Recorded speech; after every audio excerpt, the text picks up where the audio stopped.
Right in the blistering heart of Dust Rock's main street, Evelyn stood frozen, her hands clutching the divorce papers so thin they seemed ready to tear apart in the wind.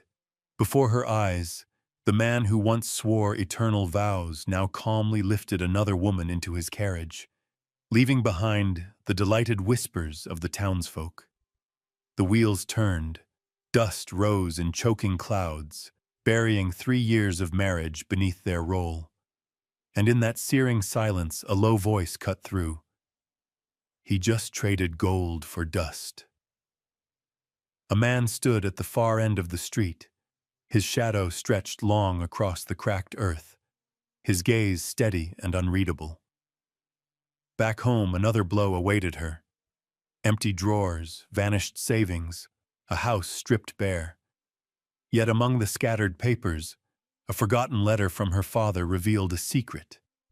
Veins of ore hidden deep beneath the land everyone else scorned. In the flicker of firelight, Evelyn's eyes burned with new resolve. The stranger's words and her father's parting truth, were they salvation or the curse that would ignite the battle yet to come? Dust Rock, Arizona Territory, 1882. That noon, the town seemed to hold its breath beneath the punishing heat. Sunlight poured down over weathered wooden awnings, flaring into harsh patches of white across the dusty road that stretched from the marketplace to the post office. Telegraph poles threw long, spear-like shadows into the cracked ground. And in the midst of it all, Evelyn Carter stood motionless, her trembling hands clutching the divorce papers just handed to her. The sheet was so thin it seemed a single gust might carry it away, yet her grip whitened her knuckles, veins rising sharp beneath her skin. Before the eyes of everyone present, Samuel, her husband, walked with a strange, unhurried ease. He reached for the soft hand of Lillian Monroe, guiding her toward the waiting carriage. Lillian wore a pale dress, gloves so white they bore not a speck of dust, her golden hair blazing in the cruel sunlight. She looked every inch a woman kept and cherished, untouched by field labor, unmarked by the sting of smoke or the burden of survival. The sight only carved deeper the distance, leaving Evelyn to feel like the stranger, watching life that was supposed to be hers slip into another's grasp. The crowd lining both sides of the street wasted no moment. Heads leaned close, whispers curling like smoke. So that's it. Left the old wife for the young one. Shameful, right in the middle of the day. And that paper, what is it? Evelyn heard every shard of every word, as if they were etched with contempt straight into her skin. In a town like Dust Rock, a family's misfortune was never a secret. It was entertainment. Samuel never looked back. Before mounting the carriage, he pressed another folded paper into Evelyn's hand, the deed to a strip of barren land skirting the edge of town. The house is yours. Goodbye. The words fell like the closing of an account, cold and final, leaving no space for reply. The wheels turned, dust boiled into the air, and Samuel with Lillian vanished down the road, abandoning his former wife to stand exposed in the center of Main Street. In that moment, Evelyn felt the world collapse around her. 3 years of marriage dissolved like foam on water. Every sacrifice, every lonely night waiting for his return, every swallowed insult, all of it condensed into a single word. Goodbye. She did not cry, would not let herself cry. Yet her eyes burned, and her throat tightened as if filled with the grit rising from the very road beneath those departing wheels. A hot wind tore across the street, snatching at the thin scarf on her head. Evelyn bent quickly, snatching it back with clumsy hands. shame prickling when she realized eyes still clung to her. From the saloon's shade came the half-laughs of men, while women with market baskets glanced on with pity. No words were needed. Their gazes alone seared the truth deep.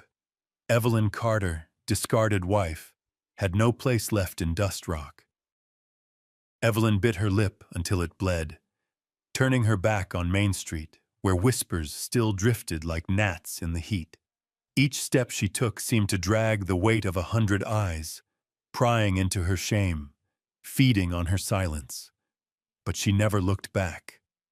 If she did, she feared she would collapse right there, before the mingling stares of pity and delight, the vultures waiting to watch a woman fall. The road home stretched long and empty, the air thick with dust that stung her throat. Fence posts leaned crooked in the scorched wind, frail as her resolve quaking inside her chest. The echo of Samuel and Lillian's horse hooves still thundered in her ears, dull and merciless. She clenched the divorce papers tighter, the thin sheet trembling as though it might split under her grip. At the end of the road stood Jonas Hale, his figure casting a long, steady shadow over the sun-cracked ground. He did not move, nor call after her. Only the words he had spoken. He just traded gold for dust, lingered like smoke in her mind. She neither knew nor cared what he meant. Any comfort now, however soft, felt like another knife pressed into an open wound. She passed him with her head high, though her eyes burned. Jonas tipped his hat in quiet acknowledgement, his gaze following her, but she gave no answer. Her boots scuffed the dirt quicker, as though fleeing his silent witness.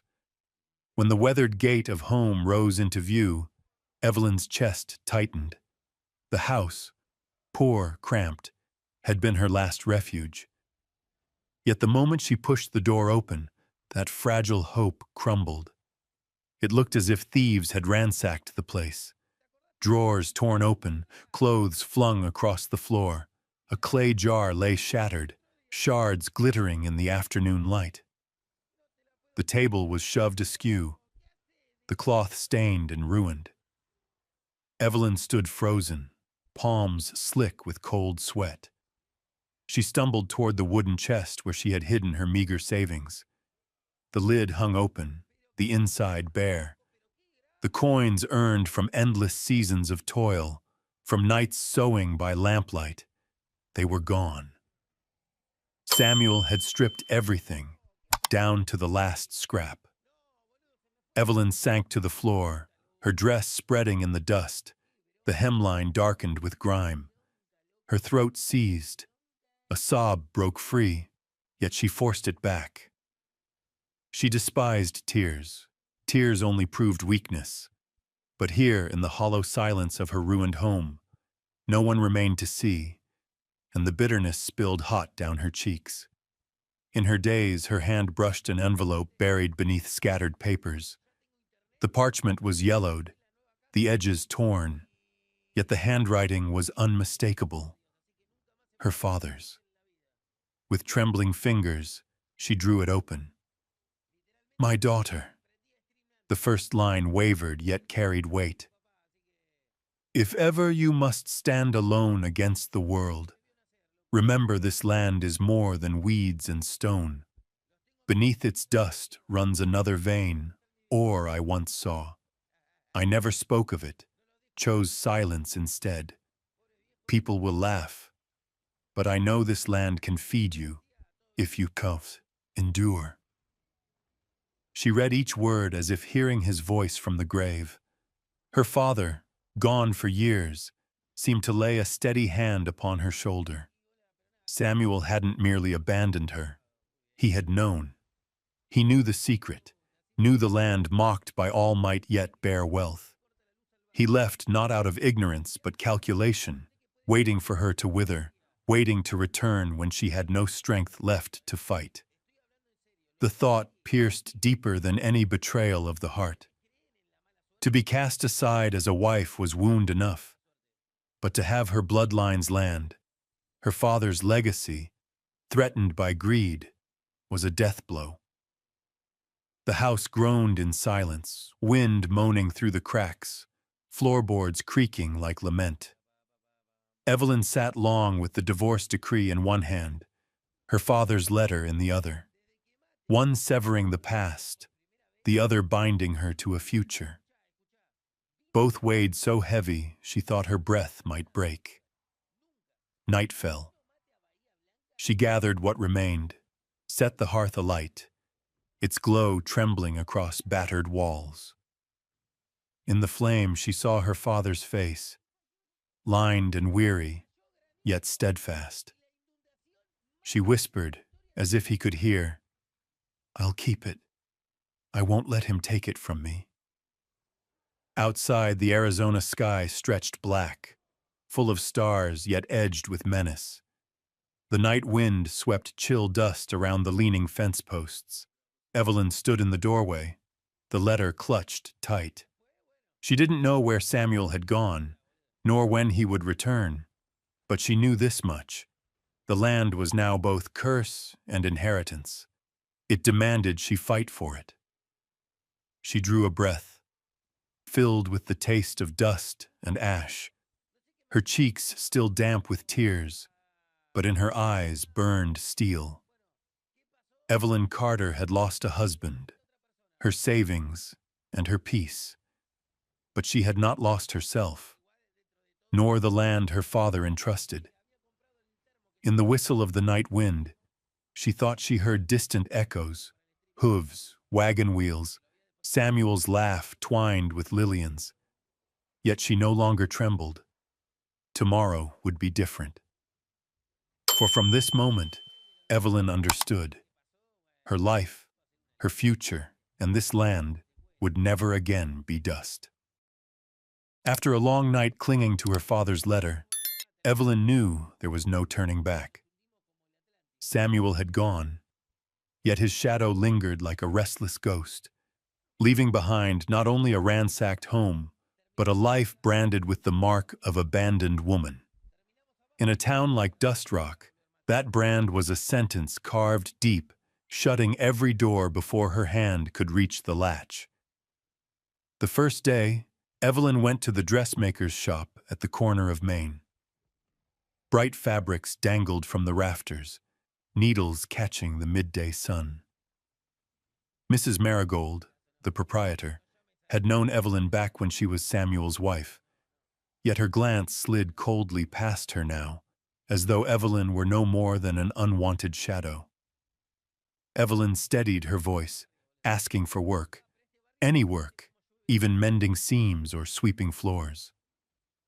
Mrs. Marigold's lips pressed into a thin, sharp line. "Mrs. Carter, this shop depends on stability. I can't hire someone in such a troublesome position." The word troublesome rang like a blade against stone, and Evelyn felt the room shrink around her. She lowered her head and stepped outside. The wooden door shut behind her, and the bell overhead jingled high and cruel, as though mocking her.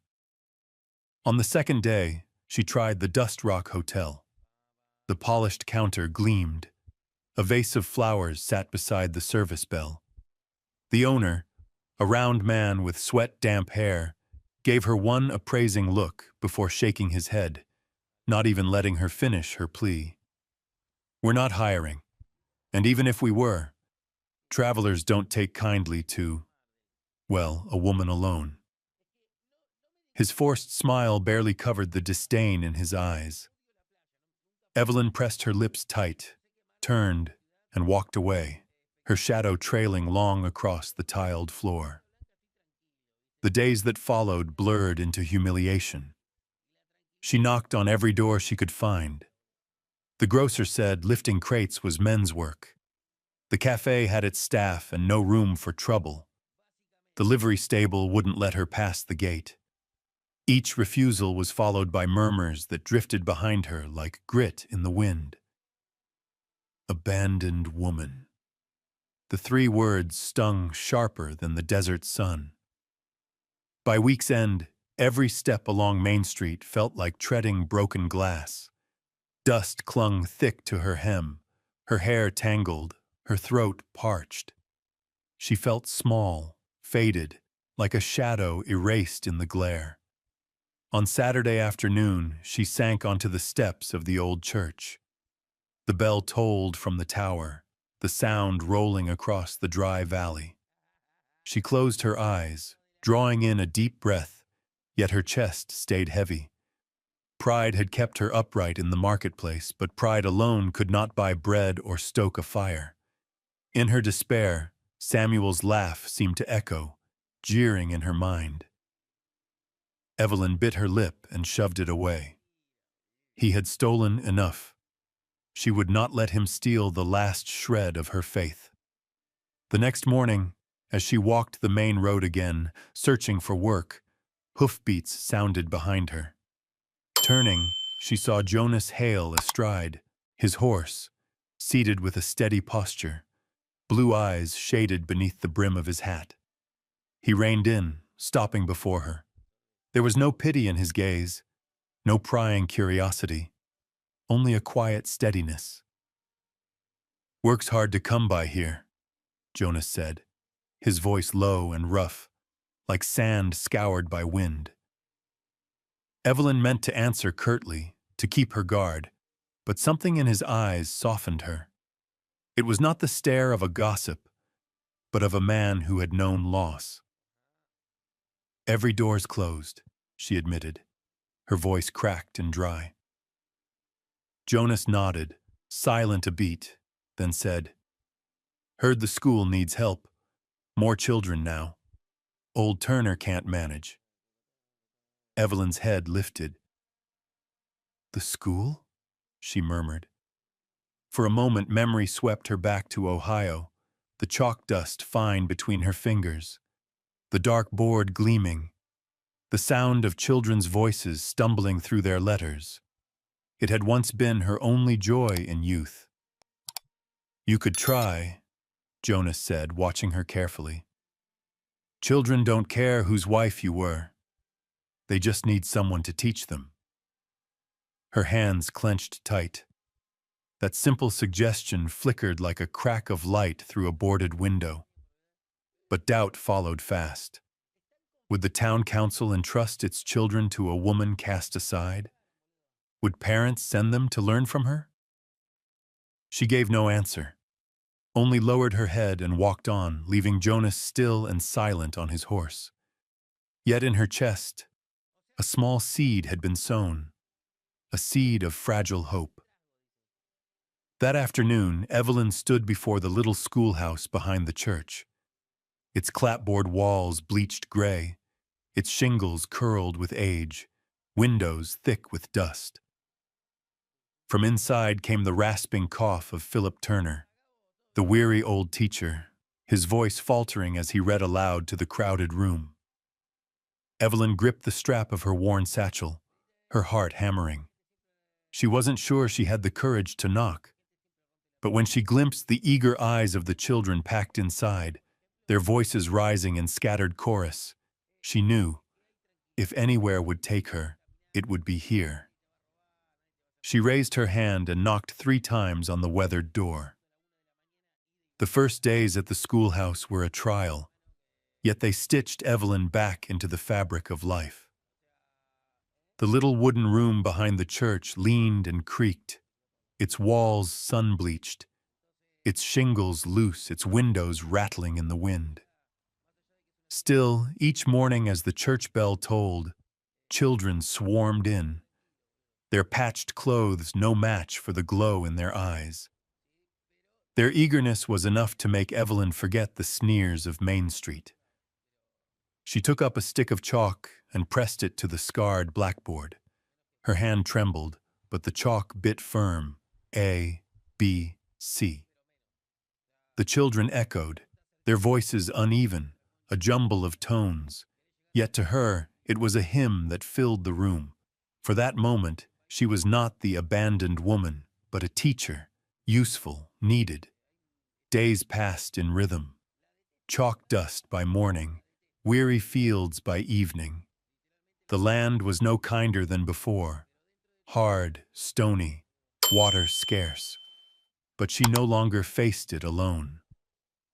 Sometimes Jonas Hale appeared at dusk, carrying spare lumber or nails, or simply offering his hands to mend a roof or shore a fence. He asked nothing, gave nothing with pomp. His presence was like the steady shadow of a tree, quiet yet sheltering. Once, at sunset, Evelyn sat on the porch wiping sweat from her brow as Jonas tethered his horse by the pumpkin patch. He passed her a water gourd. "Long day," he said. She nodded, drank, and set it down. Silence settled between them, not heavy, but companionable, as though two battered souls could converse without words. But peace in Dust Rock never lingered long. One late evening, Evelyn returned from the school, moonlight paling the dust road. She noticed the front door ajar, the hinges groaning under the night wind. Her pulse quickened as she stepped into the yard. Strange footprints marred the dirt, larger than her own, leading from the fence to her porch. Her instinct drove her straight to the kitchen cabinet, where she kept her few valuables. The drawer was ajar. Inside lay a folded note. The lamplight flickered across scrawled letters. "Sell the land before it's too late." Only 4 words, but each stroke cut cold. Someone had entered her home, rifled through her things, and left a warning like a knife blade laid bare. Evelyn's spine stiffened with a chill. She dropped onto a chair, head in her hands, the walls closing tight around her. Who had written it? Samuel reaching back with unseen claws? One of his debtors, sniffing at her land? Or some faceless vulture from the town, eager to buy cheap what her father had entrusted? Her hands clenched. Fear wrestled with fury. Her father's words echoed from that old letter. "This land can feed you if you endure." But now, it was more than a home. It was bait in a larger game. That night, she did not sleep. Every creak of timber, every cry of wind, every owl's call snapped her awake. She dragged a chair to the door, her father's old pistol laid on the table beside her. She sat rigid, eyes fixed on the dark beyond, the threshold.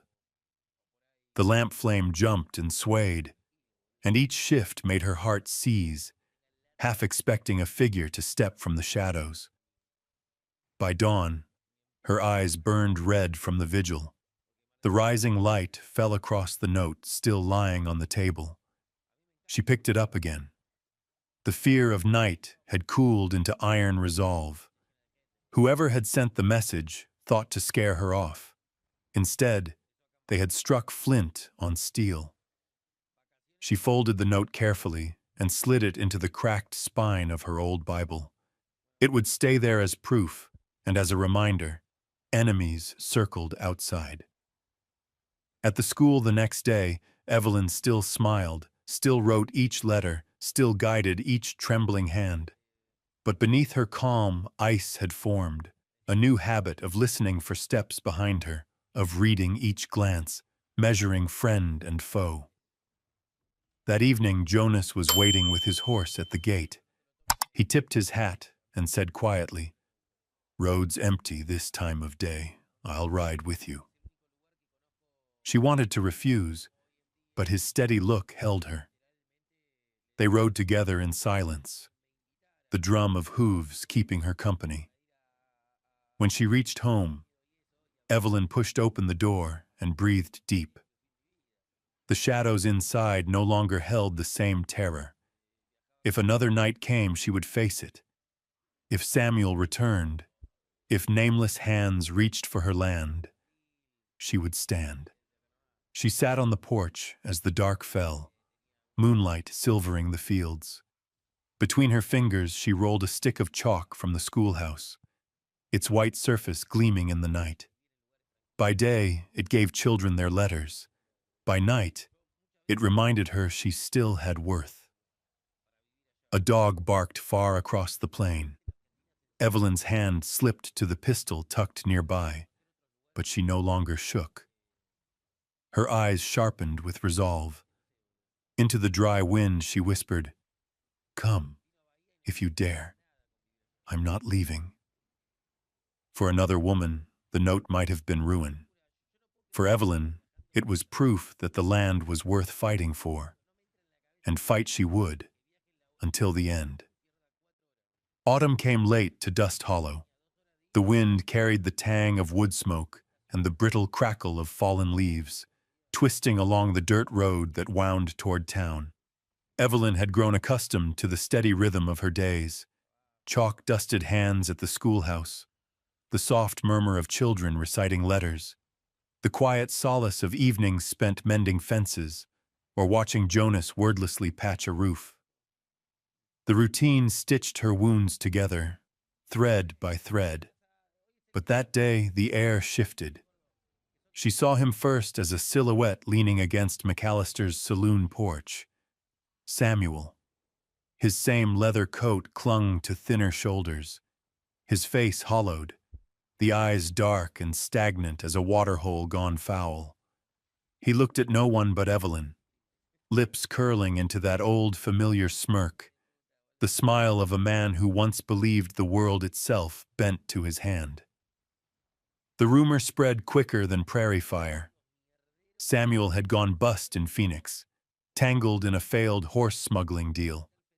He returned with nothing but empty pockets and a sullied name. Yet he carried himself still as though he owned the dust beneath their boots. And one quiet evening, his steps rang firm on Evelyn's porch. He held out a crumpled roll of bills, voice cutting like a whetted blade. "Sell me back the land, Evelyn." Her hands still bore chalk stains, still trembled, but her voice was firm. "No." The air thickened. From the shade of a cottonwood, Jonas emerged. Hat brim shadowed half his face, his gaze hard as hammered iron. He rested one hand on the revolver at his hip, not drawing, only reminding. "She ain't alone," he said, voice low. Samuel's laugh grated against the wind, brittle and mocking. "One drifter can't hold what isn't his. That land'll grow nothing but bones, Evie. Don't fool yourself." Evelyn met his eyes, hers stripped of sorrow, left only with the callous of too many wounds. Samuel hissed, flung the wad of bills to the porch. "Sooner or later, you'll crawl to pick it up." He walked away, dust curling in his wake. But Evelyn knew. Samuel never left for good. He would circle back, like a carrion shadow.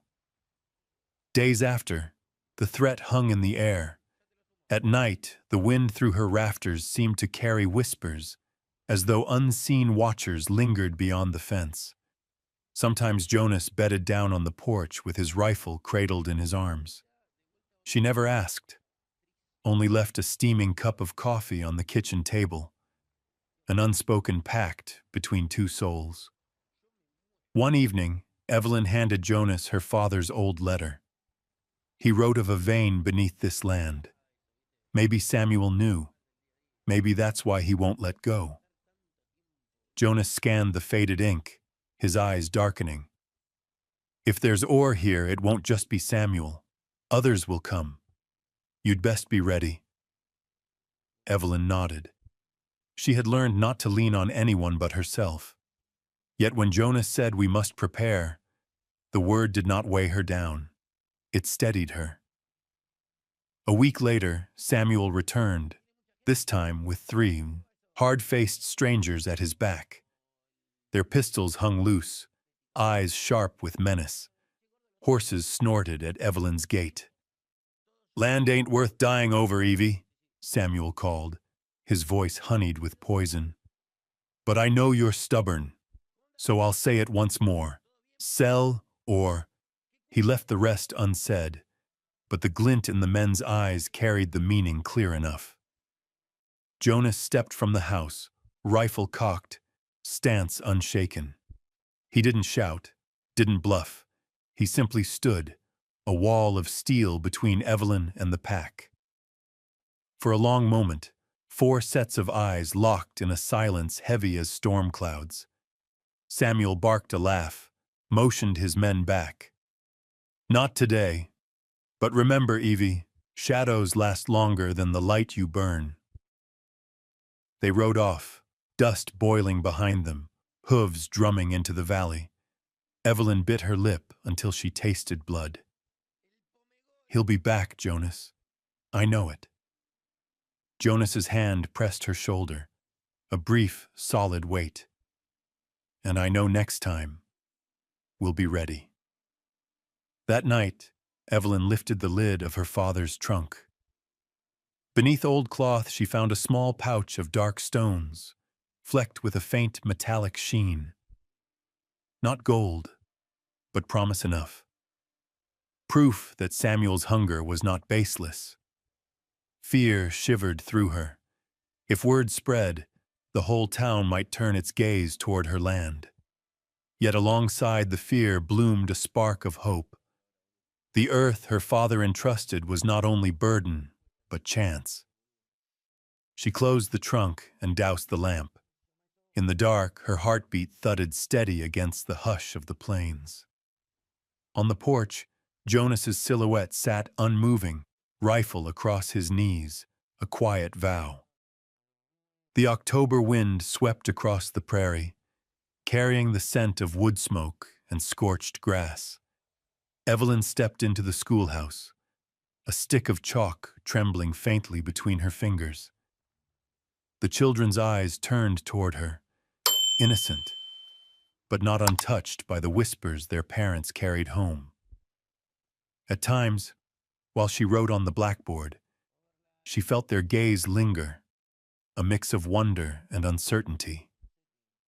That afternoon, Mrs. Cooper came in, her voice colder than the autumn air. "Miss Whitmore, I hear you've let a drifter call at your house. Do you know what shame that brings upon this school?" Evelyn drew a slow breath. The words scraped like claws against her ribs, yet her tone held steady. "Jonas only lends a hand with mending fences, fetching water.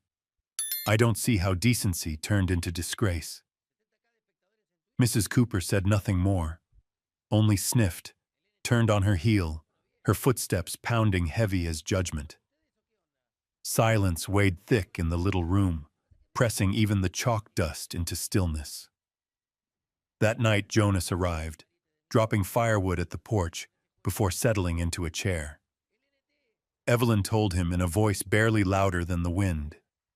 He listened, nodded once, his eyes lit with quiet fire. "Samuel's begun to soil his hands.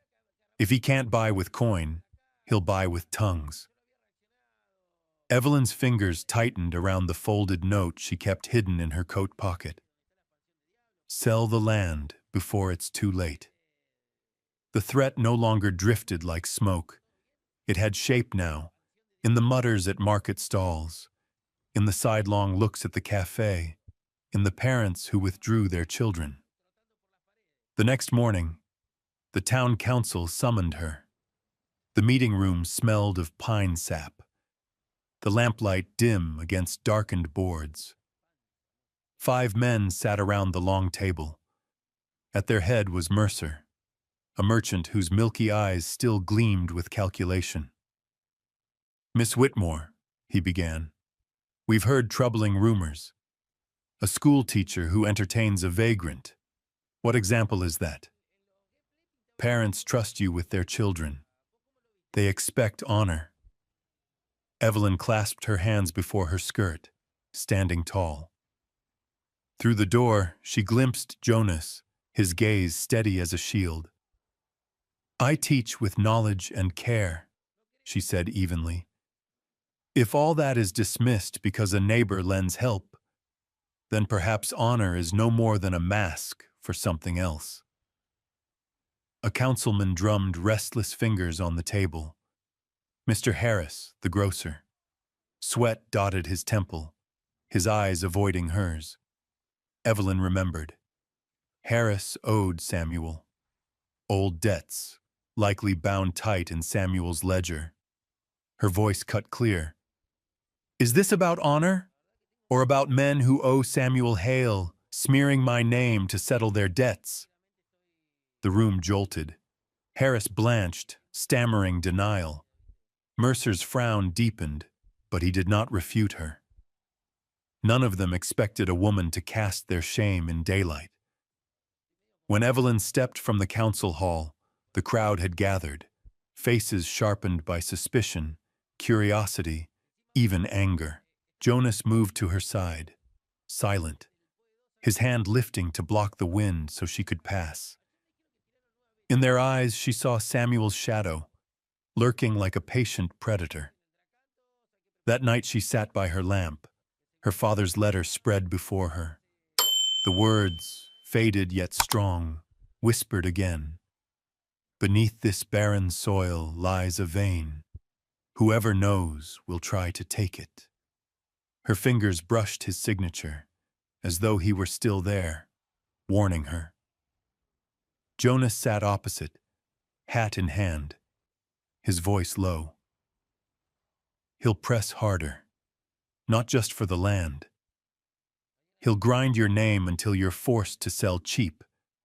But this ground, his gaze darkened with resolve, this ground holds more than he understands.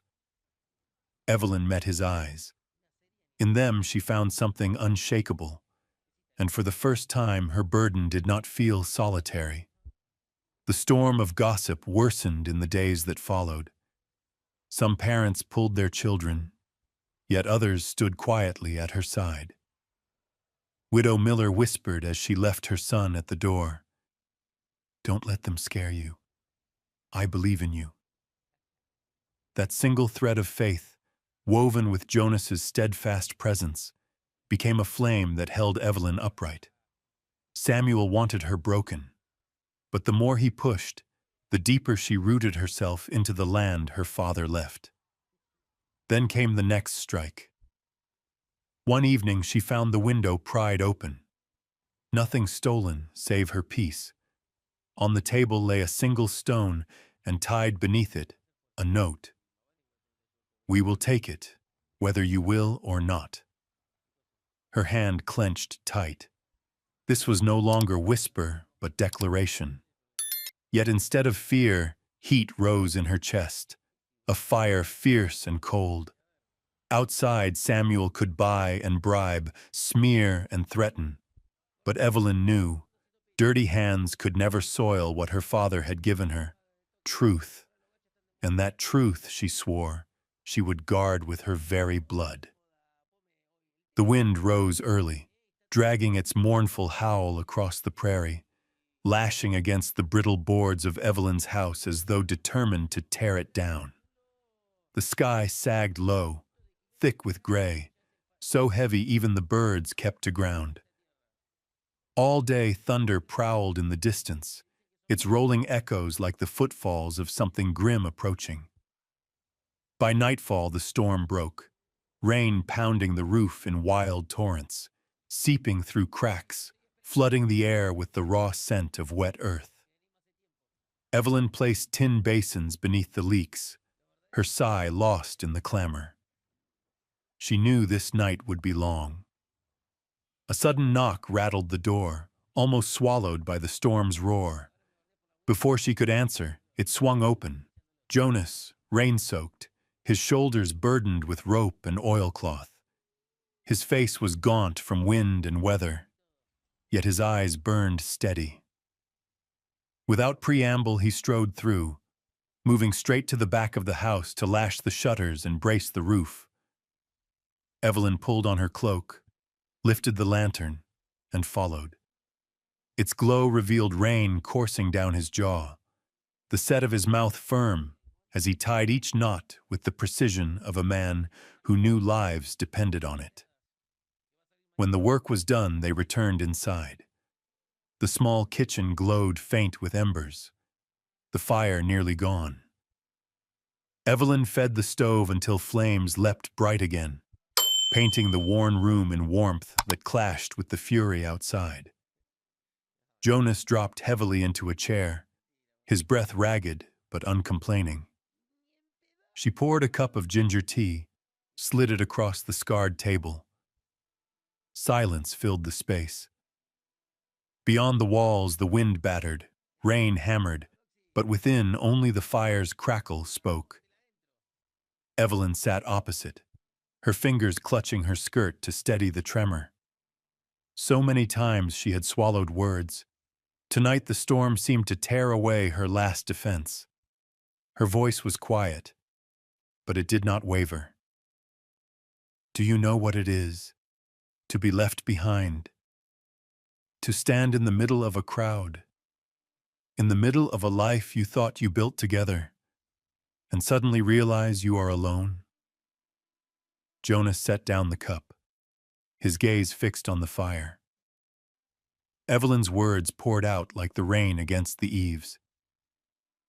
I believed if a woman worked hard enough, stayed steady enough, she'd be kept. But strength makes you easier to discard. Samuel dropped me like a worn-out tool. He owed me no reason, gave me no farewell, only the shadow of disgrace. This town looks at me as if I lost some unspoken game. She bit her lip, fighting the quiver in her tone. The day he left, I stood before a mirror and did not know the woman staring back. Not because she was older, but because her eyes held no flame. I've lived by exhaustion, by duty, by proving I would not break. But tonight, I feel hollow. The firelight threw her shadow high against the wall. The frame of a woman small in body, yet bowed beneath the weight of barren acres and barren years. Jonas finally lifted his head. His eyes met hers, steady, without pity. His words came slow, measured. There are men who fear strong women. They can't bear it when she stands on her own. But I'm not afraid. I was raised by one. I know the worth of that strength. The simple truth struck Evelyn like a fresh wind cutting through storm clouds. Never before had a man spoken it with such quiet conviction. Jonas's voice dropped, deep as the earth after rain. Evelyn, you don't need to brace yourself to prove a thing. You've already proven enough. Just being yourself, that's more steadfast than most men I've known. Her head lowered, hands twined tightly together. Tears rose but did not fall. Outside, the storm raged on, but within her a stillness opened, a space where she felt seen, not judged, not demanded of. They sat long in silence. The wind tore at the roof, water drummed the gutters, the fire snapped and spat. Together it was a kind of music, a backdrop to something fragile and profound. Jonas made no move to touch her, no hollow promises. He simply stayed, solid as stone in the torrent. At last Evelyn leaned back, her breath leaving in a sigh. The path ahead was still choked with Samuel, with debts, with rumors. Yet tonight, she bore it with less weight. She was not entirely alone. The storm raged till dawn. When first light cut through the clouds, the house still stood, battered but unbroken. Jonas rose early, checked the lashings, patched the gaps. Evelyn lingered in the doorway, watching him, a tide of gratitude, fear, and something new stirring in her chest. As he readied to leave, boots caked in mud, she spoke, her voice soft but sure. Jonas, thank you, not just for last night. He turned, eyes brightening in the pale sun, a single nod, then he walked away. Evelyn stayed long at the threshold, listening to the fading hooves. What had passed between them was not a declaration of love, but something deeper. an acknowledgement that she was allowed to falter, allowed to share the weight. And perhaps, in a land this unforgiving, that was the first true spark of hope. The storm had broken and passed, leaving the roads sodden, the eaves dripping, and the air heavy as though the sky still mourned. Evelyn tidied the desks in the schoolhouse, listening to the steady patter of water trickling into the barrel outside. The scent of soaked earth mingled with pine sap and damp smoke, filling the room with a quiet that felt uneasy rather than calm. The door creaked open. Evelyn glanced up, expecting an early child. Instead, a figure she knew all too well stepped across the threshold: Lillian. Once she had been the town's glittering prize, her velvet gowns drawing every eye. Now her dress was spattered with mud, her skin pale, her eyes hollowed, her once coiffed hair hanging in wet tangles.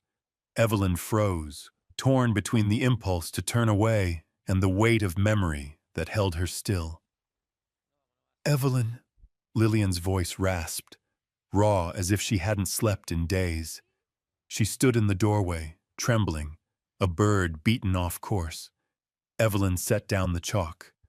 She inclined her head, neither welcoming nor condemning, only erecting the cool distance of silence. Lillian crossed the room, her wet shoes marking the floorboards. She sank into a chair near the window, twisting her hands together. All her proud veneer had fallen away, leaving only a woman weary, haunted, carrying something heavier than her own frame. "Samuel." The name faltered on her lips like a stone too heavy to lift. "He's found a loophole in the land laws. You need to hear this. In Arizona, a woman cannot legally hold land without the signature of a man, either as witness or joint holder." Evelyn's hands clenched, her breath sharp. The words struck harder than any storm. Years of toil, seasons of sun and drought, every drop of sacrifice. All could be swept away by a line of old law inked by men. "He'll drag you into court," Lillian whispered, her gaze falling. "He said so himself, and he believes he'll win." The room hushed, broken only by the wind pressing through the window cracks, rustling damp pages on the desk. Evelyn stood still, spine stiffening though her heart trembled. Would all her mornings hoeing dry earth, all her nights sewing by lamplight, all her stubborn fight be erased by the gavel of a court? "Why tell me this?" Evelyn's voice was calm, but her eyes burned. Lillian bit her lip. "Because I won't watch him grind down another woman. I followed Samuel thinking it was the quickest road to safety. Instead, I lost myself. He isn't just greedy, he's cruel.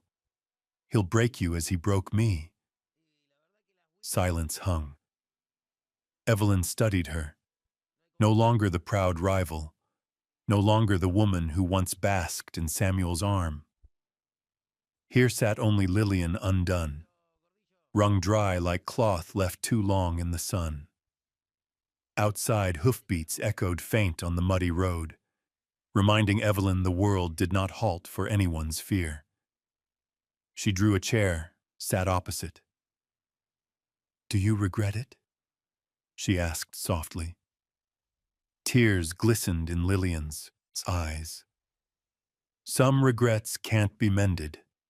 I only want you warned before it's too late." For a moment, a light broke in Lillian's expression, as though shedding even a fragment of her burden. But Evelyn knew. This warning was not born of pure goodness.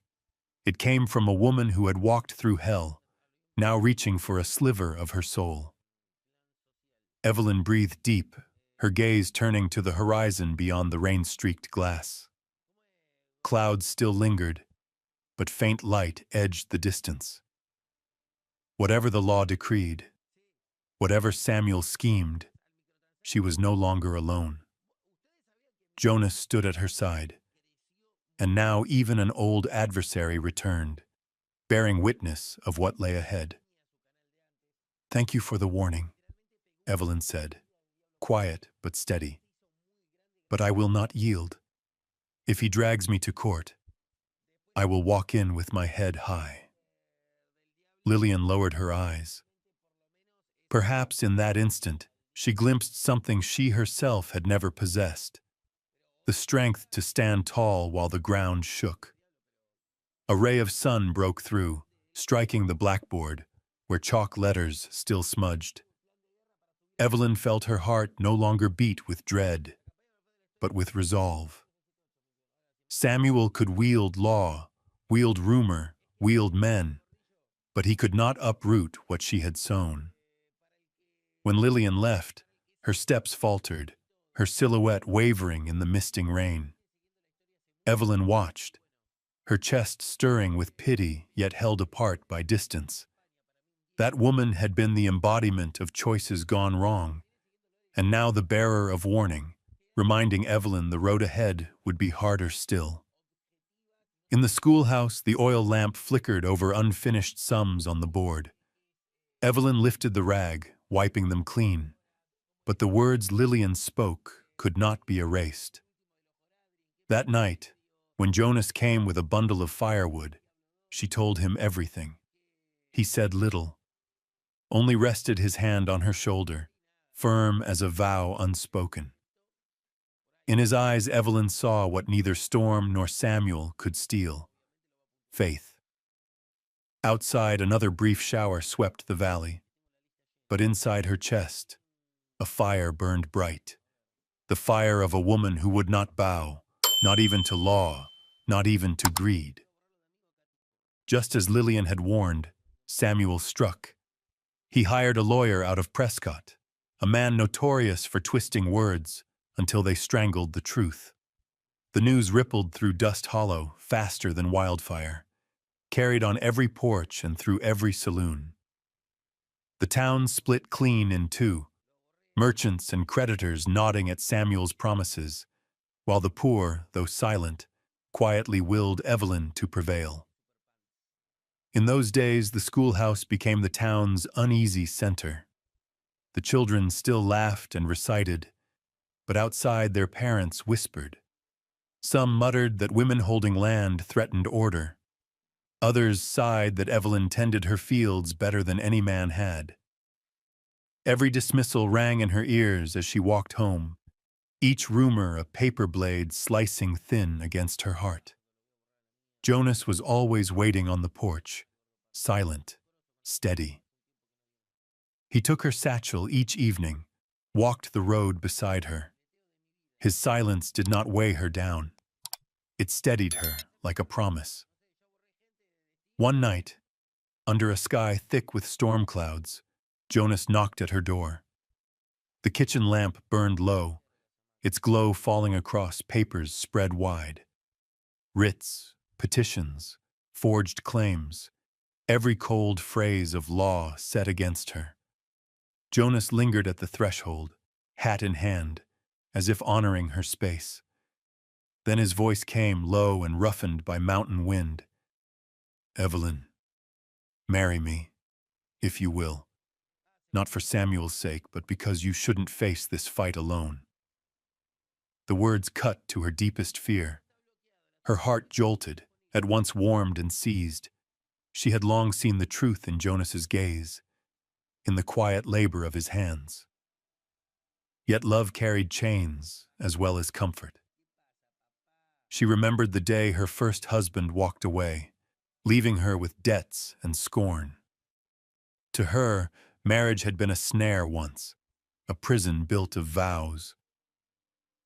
"Jonas," she breathed, but her voice broke against the weight. He did not press. He only sat by the fire, eyes steady. "I know you're afraid, but some men fear strong women. I don't." The flames cracked, painting his face in red. Evelyn saw the calloused hands resting still, Hands that had raised her fences, shielded her roof, eased burdens she once bore alone. For the first time she wondered, marriage might not be chains. Perhaps with the right man, it could be shoulders shared, yet reason clawed her still. If I agree, doesn't it prove the law right? That a woman can't keep land without a man beside her? Jonas lifted his eyes, gray as ash glowing under fire. Maybe the law says so, but love isn't surrender. It's choice. You chose to keep this land. You can also choose me. Those choices don't betray each other. Evelyn fell silent. Outside, dogs barked in the distance. Wind rattled the shingles. Inside, the lamp swayed, casting gold over the scattered papers of her fate. She knew Samuel had coin, lawyers, the whole weight of an old order eager to see women bowed. But she also knew she was no longer alone. That night, after Jonas left, Evelyn wrote a full letter to Judge Turner. She laid out every year she had labored the land, every witness who had seen her carry her share for the town. Each word felt like a shovel striking hard-pan soil, backbreaking but steady. The court date was set. The whole town buzzed. Dust Hollow readied itself for a spectacle, half in anticipation, half in dread. Miners' wives whispered prayers for Evelyn, seeing their own lives mirrored in hers. Before the trial, Jonas came again. He brought no flowers, no finery. He set a plain silver ring on the table. "You don't need to answer now," he said, his voice like earth itself. "But if the time comes when you need a name beside yours, let it be mine. Not for Samuel, not for the court, for us." Evelyn looked at the ring. It held no sparkle, no gilded show, but weighed heavier than any gold Samuel had flaunted. She closed her hand over it, torn between longing and fear. Her heart yearned for trust, for a place to rest. Yet her mind warned, one false step, and she could lose everything. After Jonas left, Evelyn stood on the porch. The rain had eased, leaving the smell of damp earth thick in the air. Beyond, the prairie stretched wide, whispering like a reminder. This soil had fed generations, and now it was hers to defend. Into the night, she whispered to herself, "Can love and freedom walk together?" No answer came. But Jonas's eyes, steady, unwavering, remained etched in her thoughts. Sleep would not come. The wind keened at the window like Lillian's warning, whispering again and again, "He will drag you into court." Inside her chest, fear tangled with fury, a knot no hand could undo. Jonas had laid a choice before her with his quiet proposal, but Evelyn had not yet dared put pen to any promise. Freedom was too costly, and love, was it not but another form of shackle? At dawn she sought out Reverend Andrew, her father's old friend, keeper of parish deeds and papers.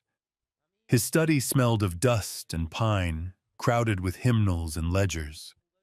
Evelyn searched among the drawers, desperate for something, anything, that might arm her against Samuel. Light filtered through cracked glass, pale and mottled.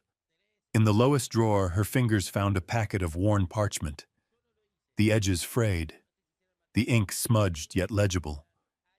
Deed of transfer. Jeremiah Carter, 1861. Evelyn's pulse hammered. Jeremiah Carter, her father. She read with trembling hands. The lines declared, "This land is held in perpetual right by the purchaser, and upon his death shall pass to his lawful child, whether son or daughter, without distinction of sex." Evelyn sank into a chair. She remembered her father's voice. The earth does not care if you are son or daughter. It only asks who will keep it alive. Then she had laughed. Now those words were lifeline. Her chest rose in ragged breath. Months of scorn and rumor that a woman could not hold land crumbled beneath this clause. If the court accepted it, Samuel's case would fall apart like rotten wood. But joy curdled to fear. Would the judge honor a copy? Where was the original? And if Samuel learned she held such proof, what lengths would he reach? Reverend Andrew entered, saw her clutching the deed. He nodded, calm and grave. Your father left me this copy. He knew one day you'd need it. Use it as he intended. Guard the land and yourself. Tears stung her eyes. She had fought so long alone, never dreaming her father still stood with her in ink and parchment. Now the battle was not only hers, it was his legacy, his voice. That afternoon she carried the copy home, hid it beneath the floorboards. Only Jonas she trusted with the truth. When he saw it, his eyes lit sharp as steel. Evelyn, this changes everything. Yet he did not rush her, did not press.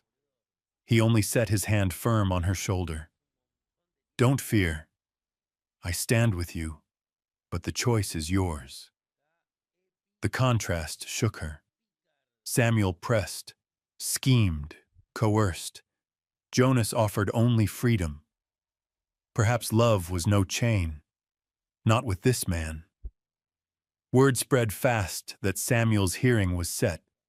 Saloons buzzed with wagers. Some sneered that Evelyn was reckless. Others swore she must have a clever lawyer. In the market, whispers clung to her steps. But Evelyn no longer bowed her head. She carried a weapon in her heart now. Late nights, the lamp burned long. She pored over the deed until the faded ink seemed her father's voice. You have the right to stand. She wrote her lawyer, instructing him to prepare a counterstrike. For the first time, she was not merely enduring. She was advancing. Jonas came late one evening, bearing a sack of roasted corn from Maria. He watched her bent over the papers, eyes alight. I've never seen you this way, he murmured, like a lamp newly lit. Evelyn smiled faintly. Maybe I'm only remembering. I was never truly weak. Still, unease gnawed. Samuel would not yield. A man raised on power and coin would not surrender to parchment. He would deny, deceive, or destroy. At dawn, she wrapped the copy in cloth, hid it in a wooden box wedged deep in a rock hollow behind the stable. Only she knew. If it comes to it, she swore, I will guard it with blood. The days crawled toward court. By daylight, she taught, enduring the stares. By night, she sat awake, listening to wind in the rafters, remembering her father's hand, Jonas's steady touch. Her spirit was taut as a drawn fiddle string, ready to sing or to snap. Lillian appeared at times, quiet and subdued, helping mend clothes for orphans. Watching her bent in silence, Evelyn saw a woman clawing back some fragment of her soul. And in that, Evelyn found belief that truth could still prevail. Samuel, meanwhile, seeded new lies. That the deed was forgery, that Jeremiah Carter had declared only sons could inherit. He bribed false witnesses. Evelyn heard and pressed her hands white against the table. She knew this battle was not paper alone. It was memory against deceit. So she armed herself with memory. She would testify to her father's words. To the afternoons he walked her through the furrows, saying, a daughter can tend as well as a son. The night before the trial, she sat by the window, the deed resting beneath her palm. Rain pattered on the roof like that storm when she first bared her soul to Jonas. From the marrow of her bones, she knew, whatever the verdict, she had changed. No longer the scorned wife left in dust. She was heir of land, of blood, of will. As the clock tolled midnight, Evelyn whispered, to her father, to herself, "I will not turn back." The morning in Dust Rock wore a heavy cloak. No rain fell, yet gray clouds hung low along the horizon, as though conspiring with the tension that gripped the town. Folks poured toward the county courthouse in numbers never seen before. The sound of hooves, wagon wheels grinding over gravel, and hurried footsteps blended into a harsh, relentless chorus. Everyone knew this was more than a land dispute. It was a symbolic battle.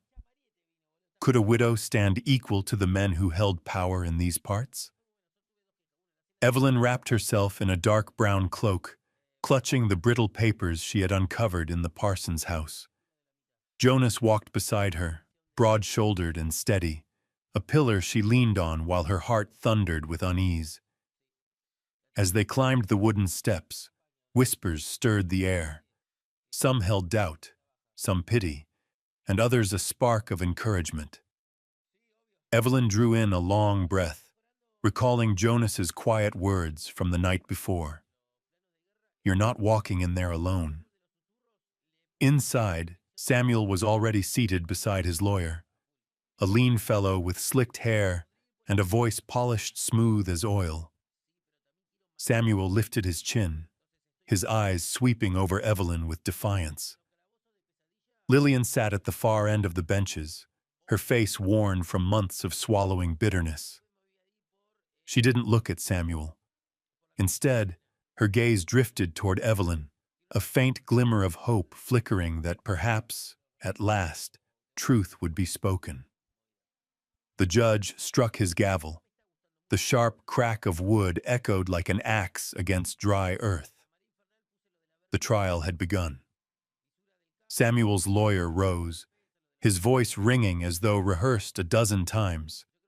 "Your Honor, the laws of this state are clear. A woman cannot hold title to land without the signature of a male guardian. Widow Evelyn may manage a ranch. She may oversee its workings. But the deed itself cannot belong to her. By law, it must pass to the nearest male heir, Mr. Samuel Carter." A rumble of voices swelled through the room. Some nodded in agreement. Others frowned. Evelyn felt the blood rise hot in her veins, but she held her silence, waiting. Samuel leaned back in his chair, lips curling in triumph. Then Jonas stood, speaking for Evelyn. His voice was not adorned with flourishes, but it carried the weight of stone. "The law may be known to all, but the law cannot erase the truth. Before you, I present a piece of evidence Samuel never expected." He turned to Evelyn. She gave a small nod, hands trembling as she passed the papers to the judge. It was a copy of the original deed of purchase, signed by her father, Reverend Carter, kept safe in the church records. The ink had faded, but the clause was plain. "The ownership of this land shall pass to the child, regardless of son or daughter." The room froze. The judge frowned, reading each line with care. The council murmured among themselves. Samuel sprang up, face flushed crimson. "That is but a copy, worthless before the law. She's weaving lies to deceive this court." But then Lillian rose, her voice rough with fear, yet steady with resolve. "No, that paper is true. I was there the day Reverend Carter filed it with the church. I remember it clear, for he said again and again his land would belong to his daughter. Samuel, you knew this. You chose to hide it." The hall erupted. Whispers broke into shouts. Some women wept. Men struck the benches with their hands. The judge pounded his gavel again and again, struggling to bring order. Samuel glared at Lillian, eyes sharp as blades, but she no longer bowed her head. Tears streaked her cheeks, yet her gaze stayed level, facing the truth for the first time. When the council at last conferred, the judge rose, his voice like thunder. Having reviewed the evidence and testimony, this court recognizes Evelyn Carter as the rightful heir to Reverend Carter's land. General statutes cannot nullify the explicit terms of the original deed. This trial is concluded. In that instant, Dust Rock seemed to ignite. The townsfolk leapt to their feet, applause crashing against the wooden walls. Evelyn sat still, hands clenched together, tears shining in her eyes. Jonas laid a hand upon her shoulder, whispering, "You did it." Samuel sat stricken, his protest swallowed by the roar of the crowd. Even those who once backed him turned away, leaving him stranded in disgrace. His eyes darkened, the look of a beast driven into a corner. Outside, sunlight broke through the gray, spilling across the red dust square. Evelyn stepped out, her breath unshackled at last. The people surged around her, grasping her hands, offering congratulations, calling her name as though she had stood on their behalf. Within that circle, Evelyn looked up at Jonas. In his eyes, she found no pity, only trust, only quiet devotion. Her heart stirred, not with fear, but with the dawning sense that for the first time, freedom and love might walk side by side. In the distance, Lillian slipped away beneath a soft drift of rain dust, her figure small, her shoulders lighter than before. Evelyn's gaze followed her, whispering, "Thank you." That day in Dust Rock, the town bore witness to more than a trial. It marked a turning. From then on, a widow was no longer a frail shadow in the eyes of her community. She became a symbol of resilience. The roar that shook the courthouse was like a wave breaking against rock, fierce and relentless. Evelyn stood at its center, shoulders that had long carried weight now suddenly light. Months of being belittled, of fearing she stood alone against an entire town, dissolved like storm clouds after the rain. Jonas remained beside her, steady as a mountain, his gaze fixed on her, not with pity but with unwavering respect. Before the cheers could settle, Jonas stepped forward, boots striking sure against the old wooden floor. Then, like lightning across the sky, he dropped to one knee before Evelyn. The crowd gasped, whispers rising sharp and quick. Jonas paid no mind. He lifted his face, voice deep and warm, carrying clear for all to hear. "Not because you need protecting, Evelyn, but because we are stronger when we stand together." The words pierced her heart, plain as an arrow. Evelyn had heard enough false promises in her life, sweet words that left nothing but emptiness behind. But Jonas carried no pretense. He asked for nothing, demanded nothing, only held out his hand and left the choice to her. Tears blurred Evelyn's vision. Before the very eyes that had once doubted and scorned her, she could now hold her head high. She gave a gentle nod, like a bird finally landing after a long, weary flight. The tears that fell were no longer born of shame, but of release. Applause thundered once more, louder than before. Dust Rock bore witness not only to a victory in court, but to a beginning. Evelyn clasped Jonas's calloused hand, the hand of a working man, and in that grip she found her home. By the following spring, when snow gave way and the first green shoots pierced the dry earth, Evelyn bore her first child. The baby had his father's bright brown eyes and his mother's tender smile. In the newly built cabin, the cries of new life mingled with the whisper of prairie winds, a hymn declaring that roots had been set deep here. Jonas often carried the child out to the porch at dawn, rocking gently as he hummed the plain cowboy tunes he knew by heart.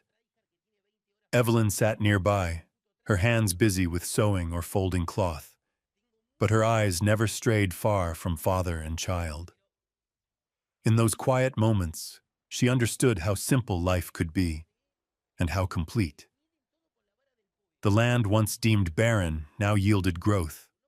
Jonas built more fences, dug another well, while Evelyn planted flowers along the porch. Folks remembered how bitter the dispute had been, how low some had spoken of her. Yet now, passers-by slowed their steps, for the little homestead seemed to glow with a warmth unlike any other. One evening, as the sunset stretched wide across the plains, Evelyn sat on the porch, listening to the chorus of crickets. The wind carried the scent of fresh grass and rain-soaked earth. She lowered her gaze, whispering softly, almost to herself, "He truly traded gold for dust."